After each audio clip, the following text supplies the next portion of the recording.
Hello everyone, आज हम पढ़ेंगे एनिमेशन के बारे में। एनिमेशन क्या है? डायनेमिक एलिमेंट है मल्टीमीडिया का। मल्टीमीडिया के बहुत सारे एलिमेंट हैं, audio, video, text, graphic, animation, ये सब क्या है? मल्टीमीडिया के एलिमेंट्स हैं। लेकिन इनमें एनिमेशन क्या है? एनिमेशन जो है डायनेमिक एलिमेंट है। वीडियो भी डायनेमिक एलिमेंट है, ऑडियो भी डायनेमिक एलिमेंट है। तो आज किसके बारे में पढ़ना है? एनिमेशन के बारे में। एनिमेशन का काम क्या है? स्टिल इमेजेस को मैनेज करना to generate the illusion of movement, यानी कि हम इसमें क्या करते हैं? इमेजेस को मैनेज करते हैं और एक ऐसा इफ़ेक्ट क्रिएट करते हैं जैसे कि मूवमेंट हो रहा है। ठीक है, सपोज़ ये एक ऑब्जेक्ट है डांसिंग पोजीशन में, पहले इसके हाथ यहाँ पे, फिर दोनों, ये फाइनल पोजीशन क्या है हमारी? ये है। तो जब हम उसको फास्टली एकदम प्ले करके देखेंगे तो हमको ऐसा लगेगा कि ये इमेज क्या कर रही है? मूव कर रही है। तो यही हमारा एनिमेशन है।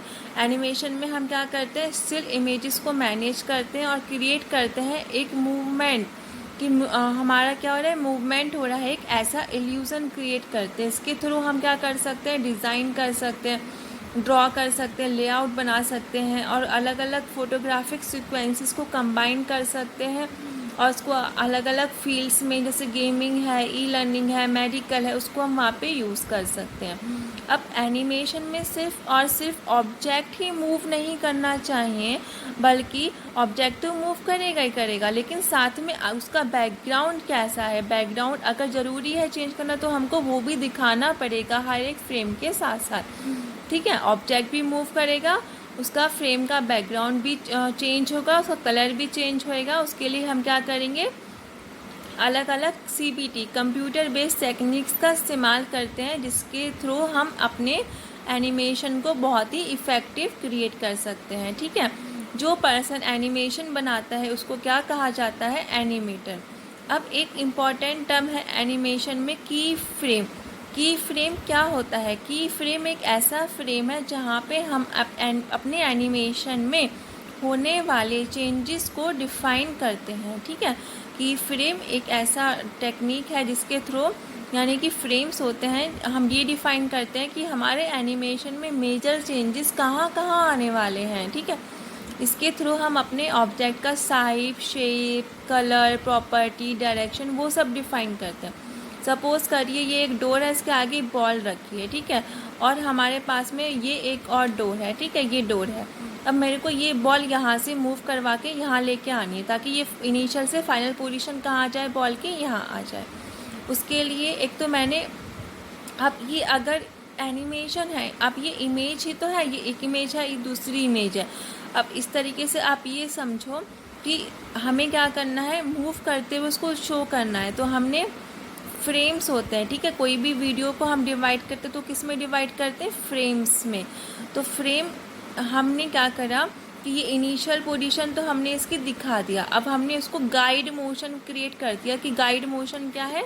कि ये हमारा हॉरिजॉन्टली जो है मेरी बॉल मूव करेगी यहाँ से यहाँ तक।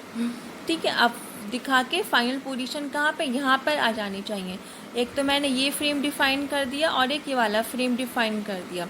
बाद के बीच के जितनी भी फ्रेम्स थे उसको हमने भर दिया, बाद में फिल इन कर दिया मोशन के अकॉर्डिंग। तो ये फ्रेम्स क्या कहलाएंगे? मेरे की फ्रेम्स कहलाएंगे। तो की फ्रेम एक ऐसे फ्रेम्स होते हैं जहाँ पे हम अपने एनिमेशन में होने वाले चेंजेस को डिफ़ाइन करते हैं। ठीक है, अब जब भी ये मेरी बॉल मूव करेगी, सपोज़ पहले फ्रेम में ये, दूसरे फ्रेम में थोड़ी डोर से बाहर निकली, थर्ड में यहाँ, इस तरीके से फोर्थ में, और फिर ये मूव ऑन करते करते, मूव करते करते यहाँ पे हमारी चली गई, पहुँच गई टारगेट पे अपने। ठीक है, तो ये क्या है? जब इसको प्ले करेंगे तो कैसे लगेगा कि ये बॉल मूव करते करते यहाँ पर आ गई। तो ये क्या हो गया? एक एनिमेशन क्रिएट हो गई है। तो एनिमेशन किसके थ्रू क्रिएट हो गई? की फ्रेम से हमने एनिमेशन क्रिएट कर दी। तो ये की फ्रेम का रोल है यहाँ पे।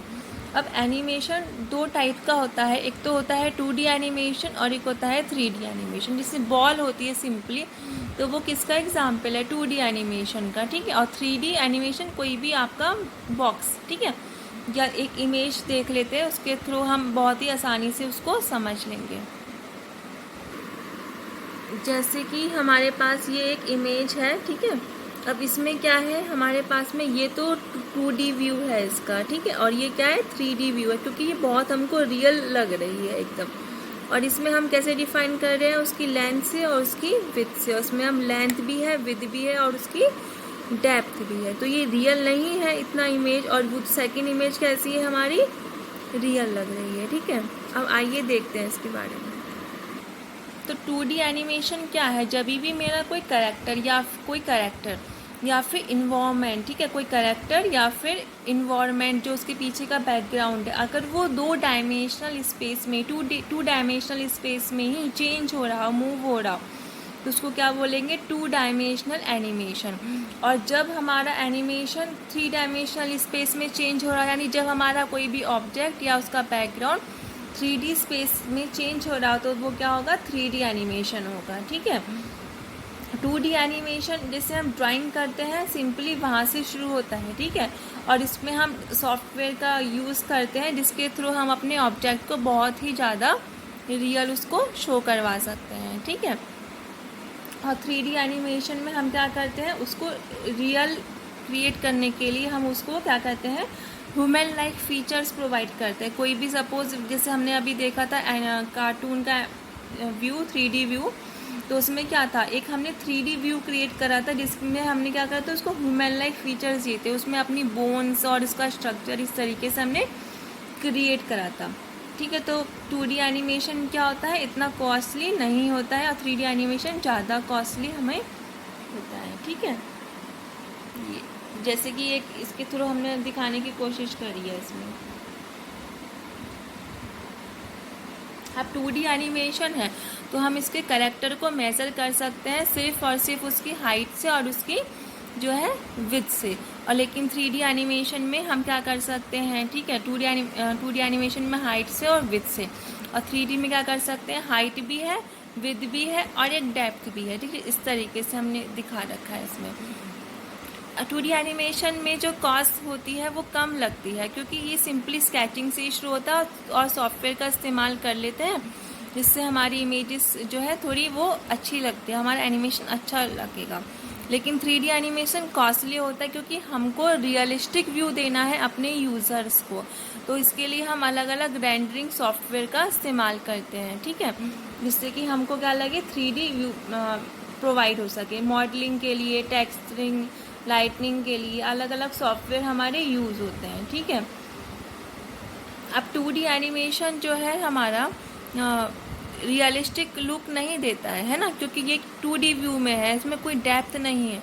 लेकिन 3D एनिमेशन हमको रियलिस्टिक लुक प्रोवाइड करता है, क्योंकि हम इसमें वर्चुअल स्ट्रक्चर प्रोवाइड करते हैं। अपने कोई भी कैरेक्टर है उसको हम वर्चुअल स्ट्रक्चर देते हैं, कोई ट्री है या फिर कोई एक कार्टून कैरेक्टर है तो उसको हम वर्चुअल स्ट्रक्चर प्रोवाइड करते हैं, जिसके थ्रू वो क्या करता है, एनिमेट करता है। इसमें हम फ्रेम्स के साथ काम करते हैं, ठीक है, जैसे की फ्रेम मैंने बताए थे। तो 2D एनिमेशन क्रिएट करने के लिए हम फ्रेम्स बनाते हैं और फिर हम उन फ्रेम्स के हेल्प से अपने मोशन को दिखाते हैं कि किस तरीके से मेरा object frame by frame move कर रहा है। और इसमें हम क्या करते हैं, ग्राफ्स की हेल्प लेते हैं, ठीक है, अलग अलग ग्राफ बनाते हैं। कोई किसी हेड की मूवमेंट दिखानी तो उसके लिए अलग बन गया, ठीक है, और हैंड की दिखानी है तो अलग, इस तरीके से। तो हम इसमें ग्राफ का इस्तेमाल करके अपने कैरेक्टर्स का मूवमेंट दिखाते हैं। ये कंसेप्चुअल ड्राइंग के लिए सूटेबल नहीं है, क्योंकि इसमें 2D व्यू है, जबकि कंसेप्चुअल ड्राइंग के लिए बहुत ही सूटेबल है। इसको हम यूज़ करते हैं एडवर्टीजमेंट में, कार्टून मूवी के लिए, website, e learning, 2D animation को। और 3D एनिमेशन को हम यूज़ करते हैं गेमिंग में, मूवीज़ क्रिएट करने के लिए। लेकिन इम्पॉर्टेंट यूज़ है इसका मेडिकल में, ठीक है, जैसे वर्चुअल सर्जरीज होती हैं उसको हम शो करते 3D एनिमेशन से, बायोटेक्नोलॉजी, एरोस्पेस में। तो ये सब क्या है, 2D और 3D एनिमेशन के बारे में।